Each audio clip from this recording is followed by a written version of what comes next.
ఏడేడు జన్మాల బంధాలతో ఈనాడు నీడు పండించనా మరి తయారయ్యే ఉన్న వయ్యారంగా సయ్యత్తు ఒళ్ళోకి వాలంగా చూసుకొచ్చానమ్మా చూడు ఉత్సాహంగా చిన్నారి వన్నెల్ని ఏలంగా ప్రతిక్షణం పరవశం కలగగా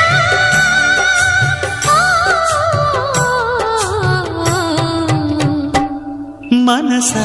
పలకవే మధుమాసపు కోయిలవై చెలిమే తెలుపవే చిగురాశల గీతికవై